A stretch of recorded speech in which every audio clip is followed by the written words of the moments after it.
नमस्कार दर्शकों पटौदी नवाब सैफ अली खान पर 16 जनवरी को एक चोर ने हमला किया।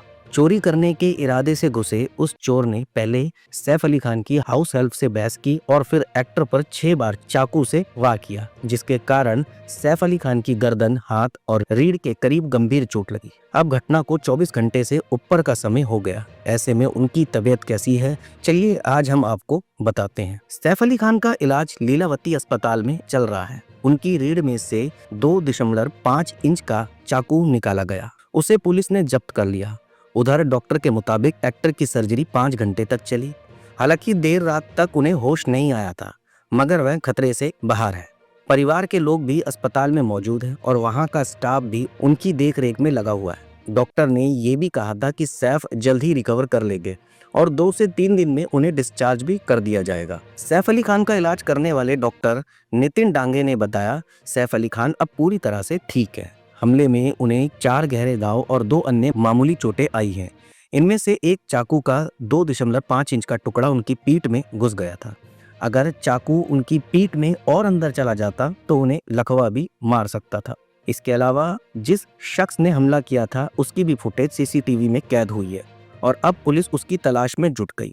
सैफ अली खान की हाउस हेल्प ने पुलिस को बताया कि आरोपी ने छड़ी और हेक्सा ब्लेड से सैफ पर भी हमला किया। साथ ही उसने 1 करोड़ रुपए की फिरौती मांगी थी। सैफ अली खान के दखल देने के बाद उसने उन पर वार कर दिया।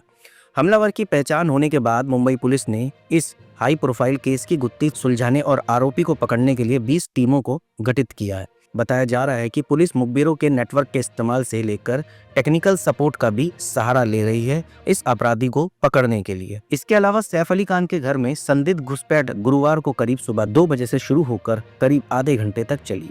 उस घुसपैठियों को सबसे पहले सैफ के छोटे बेटे के कमरे में नैनी ने देखा था। उसने कथित तौर पर नैनी पर अटैक किया और 1 करोड़ रुपए की डिमांड की।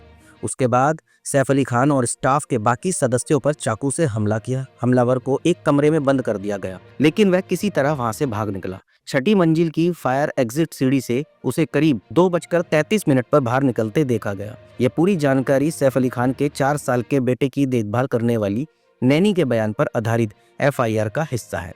एफआईआर के मुताबिक परिवार एक डुप्लेक्स में रहता है, जबकि घटना 11वीं मंजिल पर हुई। इसमें 3 कमरे हैं। एक में तो सैफ अली खान और उनकी पत्नी करीना कपूर रहते हैं। दूसरे कमरे में उनका बेटा तैमूर और उसकी नैनी गीता रहती है। वहीं तीसरे कमरे में जहांगीर, फिलिप और अन्य नैनी जुनू रहती है। अपने बयान में नैनी फिलिप ने बताया कि उसने और जुनू ने बुधवार की रात 11 बजे करीब जहांगीर को सुला दिया और उसी कमरे में सोने चली गई। फिलिप ने बताया कि रात करीब 2 बजे अचानक आवाज सुनकर वह जग गई।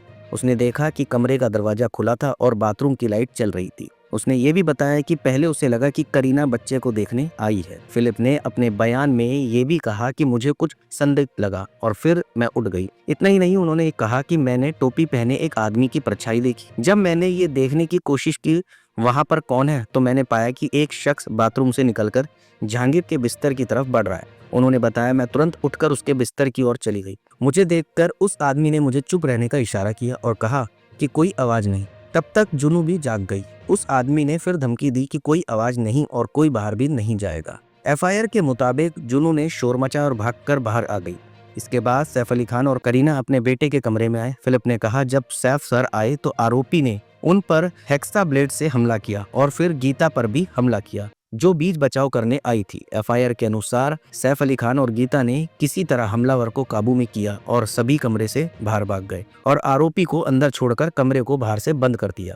इसके बाद वह डुप्लेक्स की ऊपरी मंजिल पर भाग गए। काफी शोर होने के बाद वे परिवार के बाकी कर्मचारी भी उठ गए। जब वह उस कमरे में गए तो दरवाजा खुला हुआ था और वहां से हमलावर फरार हो चुका।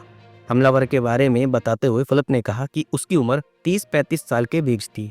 उसने काली पैंट, शर्ट और टोपी पहन रखी थी। दर्शकों, अब देखते हैं कि आगे पुलिस कार्रवाई क्या करती है और कितनी जल्दी आरोपी को पकड़ पाती है।